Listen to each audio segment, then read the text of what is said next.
Hey friends, welcome to the Squadcast. I'm Eric, and with me today is Ken, aka El Pescado Pelado. Ken. How are you doing tonight? Pretty good. How are you, Preach? Doing well, doing well. All right. Well, thanks for coming on, being interviewed, and I know you're like technically co-host of this awful thing we've created, but it's only fair that we know who you are if we're trying to learn who everyone else is, right? Fair enough. All right. Oh, you sound so excited. So excited. The dog took it all out of me. I was just running with him at the dog park. Oh, friends, we have not Brutal.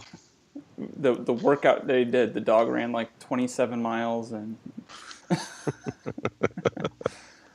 I put my Garmin on his paw and just had him chase the ball. That's the stats I send to the coach. do you have one of those pedometer programs at work? Do you put the pedometer on the collar and just let him run around all day? Something similar but different. Well, Ken, tell us who you are and a little intro about what makes Ken tick. Well, where do we begin? Uh, my mom and my dad met back in the. No, we shouldn't go We that don't far. need to know about conception. If they told you, it's probably too much information. Yeah, probably. No, so I am a dude, The facial hair heavily gave it away.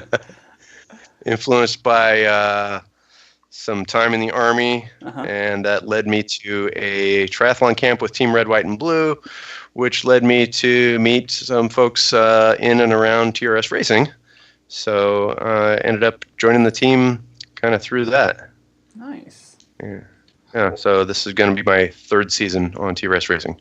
Awesome. We're glad to have you. A repeat offender. That's awesome. 3 strikes, you're out, right? No, because I'm on 4. Or however old we are as a group. Hey, you kind of blew through it real quick, but what got you into triathlon? What kind of brought you into this crazy mess? So that's a funny story. I went to sign up for a duathlon when I'd gone back to college, and went to the packet pickup. They said, "Hey, you're the guy we tried to get a hold of to tell you the duathlon's canceled because you're the only one who signed up." So they said, "You can get your money back. You can do this triathlon thing, and we won't charge you any extra." So I said, "Well, shoot, I know how to swim." Did swimming lessons when I was a kid, up till about 8 years old, maybe. And so I knew how to doggy paddle, actually, is what I found out. Didn't know how to put my face in the water, but I suffered through it. Finished it, had a good time, did it again the next year, and still didn't learn how to swim until about 5 years later when I finally had a chance to squeeze another one into my schedule. And then go to that camp kind of really got me a little more serious, learned to swim properly, and I've gone to a couple camps since then with some of our buddies from TRS, with AJ Bacco coaching this past February. And yeah, little by little, I'm running the risk of actually getting good at some of these things. I always said it was better to not have to be good at any one discipline of triathlon. Well, if I was listening well enough, I think I just caught that you took a 5-year hiatus between your second and your third triathlon. Is that right? I did. When I finished college at Arizona State, then I ended up kind of going back to my old field, working for the government, and I moved around a little bit out to the East Coast, and just really didn't get settled enough to put a try on my schedule. I always kept it in mind. I had fun with those first couple, and yeah, it wasn't until I think I ended up swimming for a relay team. I kind of ended up being my jump in the deep end to swim when I really still wasn't that confident. I figured if I just did one thing poorly and handed it off to the next person, nobody would really pay attention to how bad I was. I So it love was a February swim in the San Francisco Bay for the Stanford Triathlon. Whoo, baby. Yeah, I yeah, don't care where chilly. you're at. February doesn't sound warm. I love that the re-entry gateway drug for you was like what you were worst at. That's That's impressive. Whoever your friends Yeah. were to sucker you in was quality people at that moment.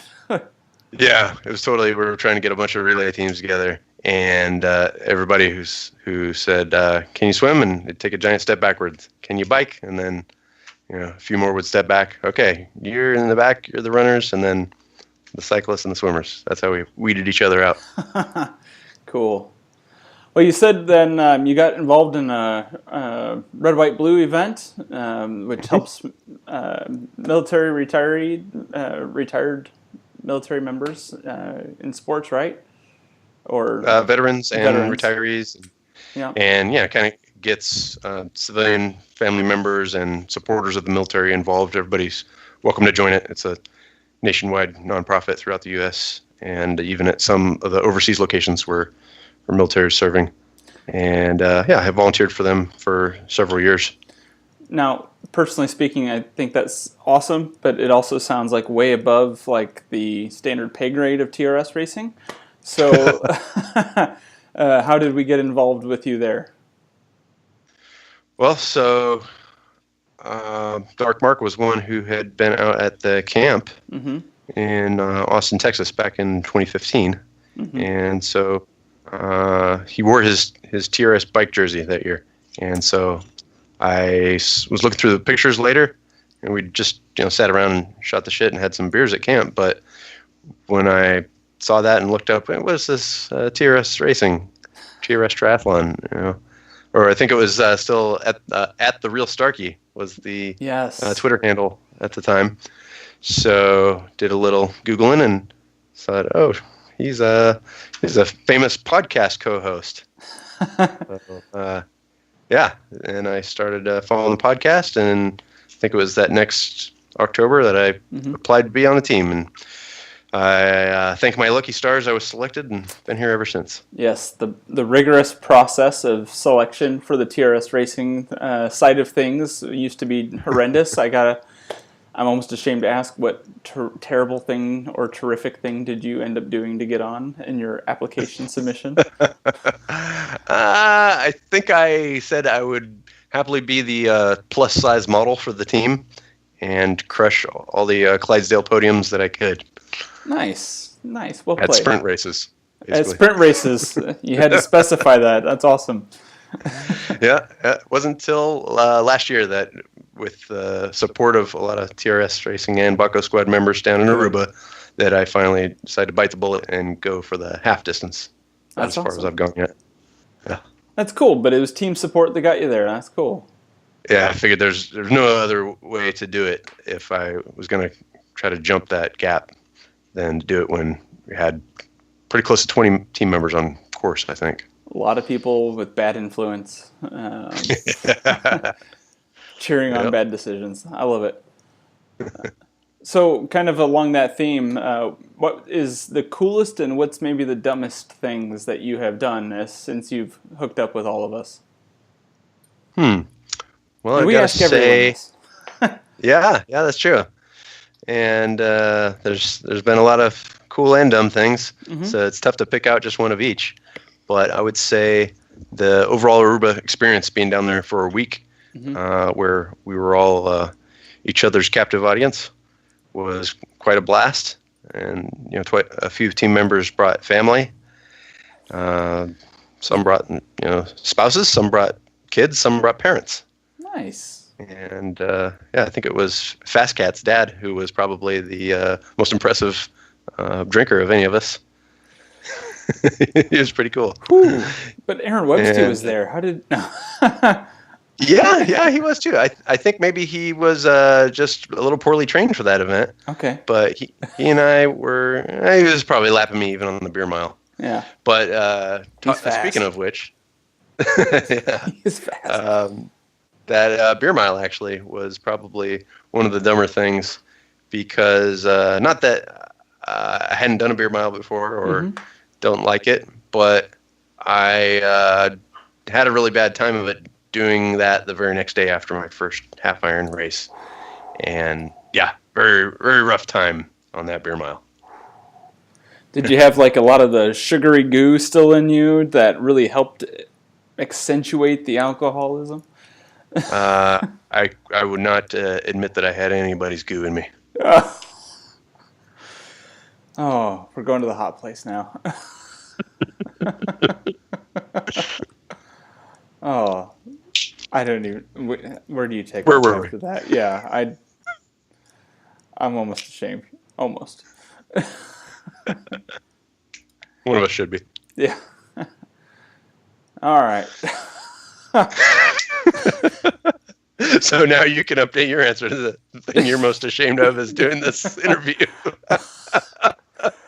Oh, we're just gonna get the band 18 plus on YouTube now, friends. So please carefully You don't have to subscribe sign to into the this. yeah. Please carefully subscribe to TRS BSquad Squadcast. We are classy individuals. It is a family-friendly orientation here. Oh, as you were saying. Yeah. Yeah, Aruba was a good time. I've done Wildflower with a few team members, and that's a good time out there camping out. We're actually going back to, now that it's coming back this year, that's in a couple weeks. We're going to RV it down there. And we got Steve from Colorado's coming out. He's one of our team members. And I hope to see several others from Southern California come up too. Cool. Very cool. I love that everyone's getting together. Yeah. Oh, and Ty, who we just interviewed, coming down from Montana. Sweet. The frozen chosen. All right. All right. So I got to ask, what keeps you in TRS racing? What inspires you to be a part of us in TRS and Baco Squad? Well, it's a pretty cool mixture of individuals from all over. And it's just amazing that not only in North America do we have team members, but scattered across several other continents even. And while we have a mishmash of ways that we keep in touch, whether it's through Tri-Roost, through the Facebook group, now we got this to chit-chat with people one-on-one, two-on-one, a little bit at a time. But there's a lot of cool people that have a lot of cool stories, not the average pretentious triathletes. I can be a part of the team and still generally suck as a back of the pack guy if I'm racing in my age group. And yeah, it's just a lot of fun people out there to have fun and just kick back after race day. Or in my case, I'm usually kicking back well before race day. And well, it's the circle of life for me. You're not alone. Yeah. You're not alone. Yeah, fun group, and they really keep the party going. Cool. Well, any big things this year that you want us to know about, the places we can find you and stalk you and support you in your races? Well, I'm not racing Wildflower. I'm just there to tailgate it. I'm hoping to move to San Diego pretty soon here.